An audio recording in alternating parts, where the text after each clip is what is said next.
where you finally see it. Clarity, insight, a real breakthrough. And then a few days later, you're right back where you started. You're not stuck. Your nervous system just wasn't ready yet. So let's dive in. Before we talk about how change actually happens, we need to look at why you go back. Because right at that moment, when you go back, most people actually judge themselves right there. So after a breakthrough, you're feeling amazing, right? But then you have that moment where everything reverts. It just doesn't stick. And that's when we have those real negative thoughts. I failed. I'm self-sabotaging. I screwed up. Things like that. But what's actually happening there is the body is going into a defense. Not because you're broken, not because anything's wrong, but because it senses the potential for hurt. There's a vulnerability still buried deep down inside the body, and it's picking up on that. And it's really simple. You can see this happening in people's lives over and over again. They feel inspired. There's a huge change. Everything is going to be different this time. I know this time it's going to be powerful because I can feel it. There was this big insight. I had this dream. I had this epiphany. I read this book, whatever it is. And then suddenly, a few days later, a week later, the body's contracting again. You feel parts of the body getting tighter. You feel yourself kind of pulling back. You feel yourself distracting. Maybe you're hopping on social media more. Maybe you're hopping and watching TV more. Maybe you're doing some other type of distraction. Then what you notice is there's that part of you pulling back. Old habits return, and then the self-criticism kicks in hard. Now remember, this is just a self-defense mechanism. The body is designed to keep you safe, and it's designed to keep you in known patterns.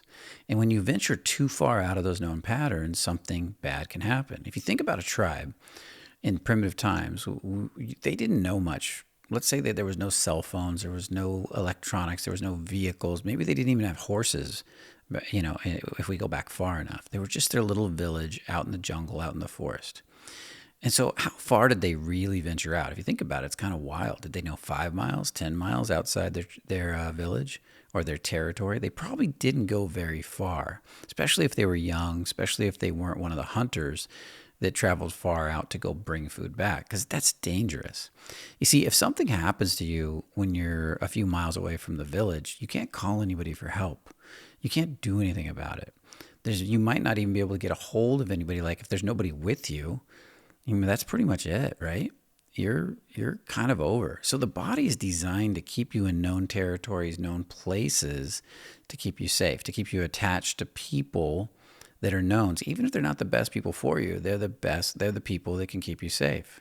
And when you tend to go outside of your knowns, the mind will create something called overwhelm. It'll start to race. It'll start to think a lot. At first, it might feel good because it's new, because the tension hasn't built yet. It's exciting. But when you actually go to do it, everything changes. You can see this when people go on adventures that are outside of logic. I mean, think about jumping out of a plane for the first time. You're going to fly up in a plane, jump out of the plane with a parachute and land on the ground. This is not something that we need to do as humans, but yet for some reason, we do it for fun. We do it for adventures. Humans are unique in that way. We like to push our boundaries. But typically, I know I did. When I went up in the plane, my mind was racing. It was racing more and more the further I went. And I know the guides that were taking me up the plane to jump out of the plane were kind of talking about, well, we haven't lost anybody this week, you know. I think we're doing pretty good. Our equipment's, you know, it's a little old, but it's doing all right. And they're kind of giving you a hard time, and they're igniting that part of your subconscious mind that's like, oh, shoot, what did I do? Maybe I should turn around. Maybe I shouldn't do this. But that's all just your thoughts inside your mind. Again, it's a layover from the past. If you know anything about skydiving, traditional tandem skydives are actually safer than driving on the freeway. But hey, the mind doesn't know that. It's still trying to pull you back into those knowns, even if you know the thing is safe, because it's just outside your comfort zone. You know, can I trust those statistics? Is something really going to go wrong? You know, but eventually, if you do it enough, you get over it. I had a friend who became an amazing skydiver, and after several hundred jumps, he would relax. He would jump out of the plane, and his whole body would relax. To him, it was like meditation, but it didn't start out that way. So the key here is to turn on your observer. And if you've seen any of my videos, you know we've got the eye, the observer, the part of you that's like the camera light bulb that shoots through the camera and projects the movie onto the screen. But then after that, you've got the causal mind, the mind of intention that sets an intention is going to go for it. Then you got the astral, it's more abstract. And you got the inner etheric, which is more like energetic. And then you got the physical. And so think of the etheric and the astral as like, that's where you create your imagery that means something to you. That it's almost like the blueprint that creates your physical reality. Well, the key here is to go back and observe as far back as you can. This is why meditators are always trying to turn on the observer. The more they can start to just observe what's going on in their life and not make it right, not make it wrong, not make it good, not make it bad, the more they can get comfortable being with the discomfort. So the overwhelm takes off. Your mind is racing. You just started a business. You're super excited. You were like, this is it. I'm going to change. I can feel the big difference in me. And then a week later, your mind starts racing. 1 or 2 clients later, it really starts racing. I'm making a mistake. I shouldn't be doing this. I need to quit. I need to do something else. Why did I ever think this was good for me? One client gives you a little bit of an objection, a little bit of a complaint, and your mind races more. The key here is to turn on your observer and begin to observe your mind. Begin to observe your behavior. Begin to observe your nervous tics, your weird quirks, your reactiveness. This is stage 1. The more you can observe that and not make it wrong, the more you'll get comfortable observing it. At first, you really don't want to look at it, but when you use courage, and if you know the releasing process, apathy, grief, fear, lust, anger, pride, courage, and if we add a couple other emotions, neutrality, willingness, acceptance, reason, if you can get into courage, courage is your ability to say, I can face this. I can look at this. And at first, your mind will go nuts. But if you look at it long enough and you sit with it long enough without trying to change it, do not try to change it at this stage, your mind will calm down. And pretty soon, your mind will start to become neutral. It'll start to relax into it. It doesn't mean you like it, but hey, I can look at it now. I can see it for what it is. And that is a huge first step. To get to that first step, some of the questions you can ask yourself, can I accept that my body is protecting me right now? Just ask that question, sit with it, feel it in your heart, feel it in your stomach, feel it in your legs, feel it throughout. Another question you can ask is, can I allow this reaction instead of fighting it? Can I allow or can I face this reaction instead of fighting it? And just sit with that idea for a little bit. Again, feel it in the body. Feel it in the stomach, feel it in the legs. Just be with it. And then another one is, can I be okay with this for even just a few moments? And then notice what that feels like. And you can invent statements like this, all kinds of them. Can I sit with this fully, feel it fully for 10 seconds, and then I'll allow myself to turn away. And you just look at it and you sit with it and you feel it fully. And maybe you have a little timer. As soon as it rings, you take a break, distract yourself, come back to it. Till eventually you start to get closer and closer to that stage of neutrality. You're going to notice that your body will start softening, that it'll get easier to look at this stuff, that you'll get more relaxed. And, as I said a moment ago, more neutral. So hopefully you're enjoying this. And if you are, I want to invite you right now to tap that like button, hit the subscribe, hit the share button, and all that good stuff. And let's continue. Now, once you stop treating reverting, turning back, going back to your old behavior like a failure, the next question becomes, why doesn't it just change? Why doesn't the breakthrough just stick? Well, that's because people think, I finally figured it out. I see the solution clearly now. And this is a really legitimate question. If I can see the behavior, I know what's going on, I understand it, then why doesn't it change? Why doesn't it just switch? I mean, I know better, right? And then from there, we tend to get more and more frustrated. I remember in my life, I was always trying to get organized, and I just couldn't get organized. I'd create killer organizational systems that would put my whole life in order, and I'd work my ass off because I get inspired by a new one to put it together. And I would go all in. I'd set up new calendars. I'd get a new program. I'd get the new system together. And I would work that program, and it would work for 3, 4, 5 days, 7 days. And then eventually it would revert back. And pretty soon I was distracted again. I wasn't following the system. My mood would change one day and I just didn't feel it. I just didn't feel like it. I didn't feel like working it. It all seemed wrong. And this used to frustrate me a lot, but this was a really common thing in my life. I didn't just see it in an organization. I saw it in other areas of my life too. I would, early on when I was working on my dating life, I'd go out and start to meet a lot of women. I'd practice dating. I'd practice working on dating, my dating skills and connecting better and letting women in. And women would start to show up in my life. And it was amazing. And then suddenly I just stopped texting back. Suddenly I didn't have time. Suddenly I would project onto the littlest text rejection. Now, knowing what I know now, having been a dating coach for years, most of that was not rejection. That was my projection onto them because I felt vulnerable, because I felt insecure. And I could see it, yet I still couldn't stop the pattern in the moment. And what I want to hear from you is if you've had this experience, definitely put that in the comments because it's super discouraging.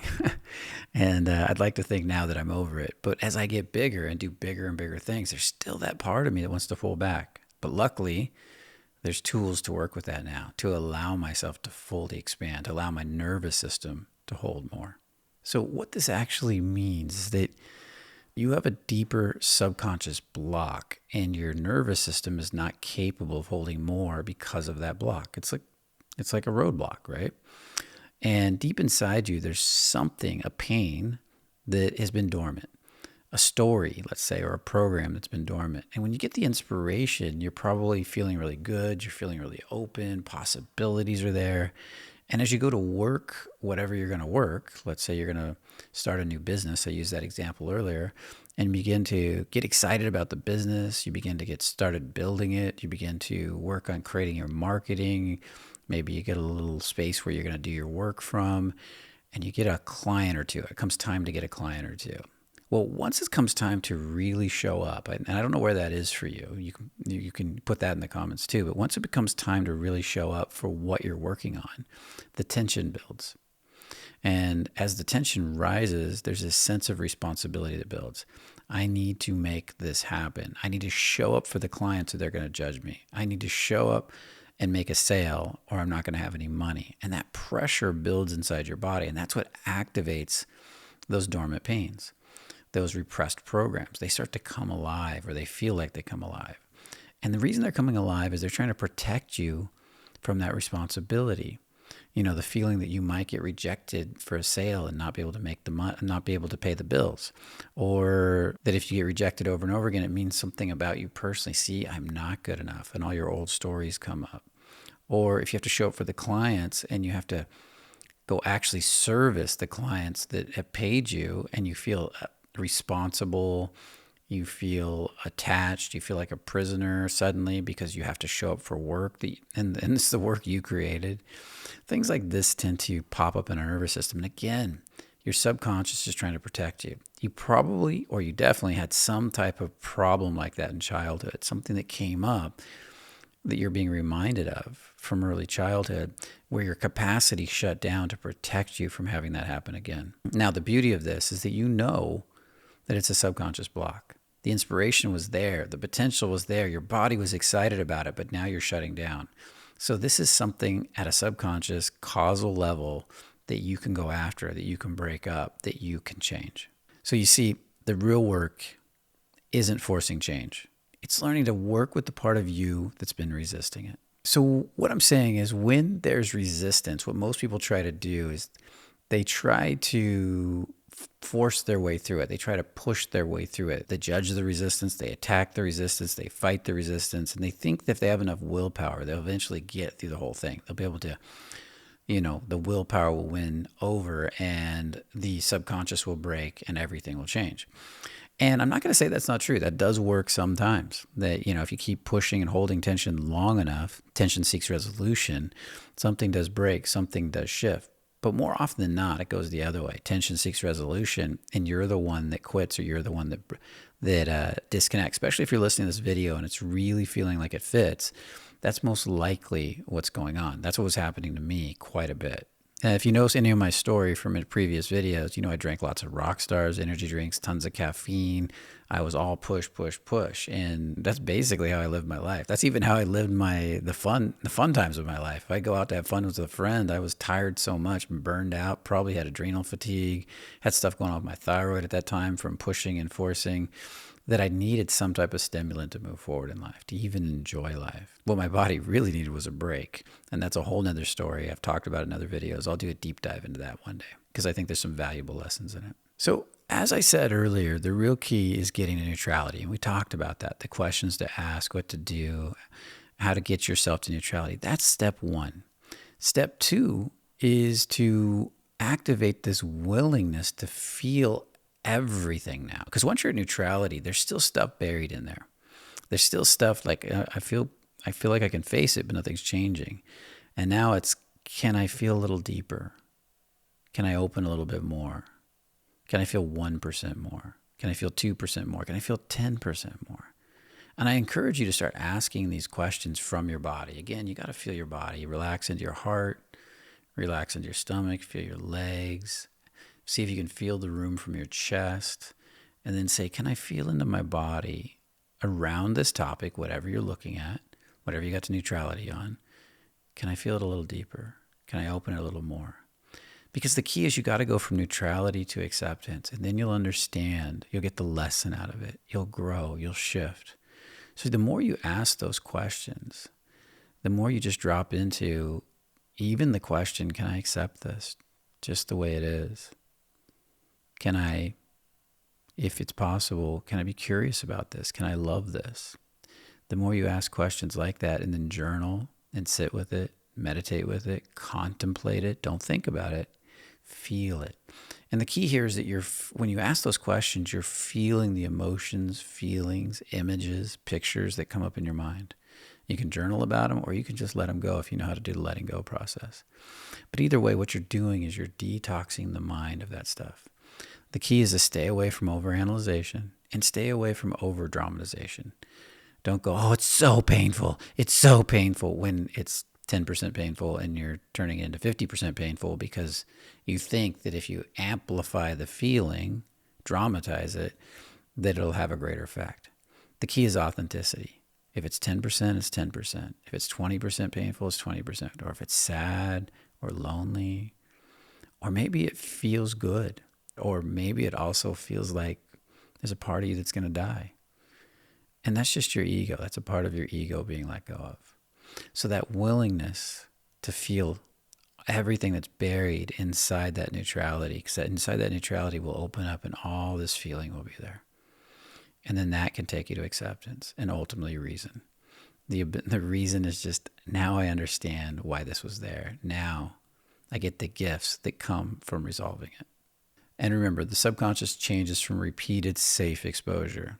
You're applying just the right amount of tension, not too much, not too little.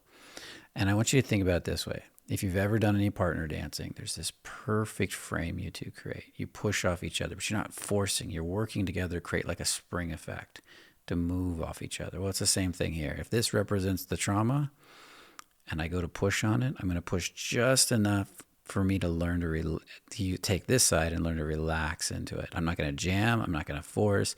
It's going to be a gentle, steady pushing. It's actually just like a massage when you got a knot. You get a knot, and you put weight on it, and you just kind of hold it there. You breathe into it till eventually it relaxes and it opens. Sometimes it's a few minutes, sometimes it's a day, sometimes it's a week. But eventually it will open up and everything will begin to change. Now, I have a membership site that we have just either launched or about to launch, and there's going to be a link in the description. If you want to learn more about this work and how to go really deep and work with some of my coaches, possibly even myself, definitely check out that membership site. The link is below. And with that said, remember, you're not stuck. Your body just hasn't been ready yet. But now you have the tools to change that, to move in the right direction.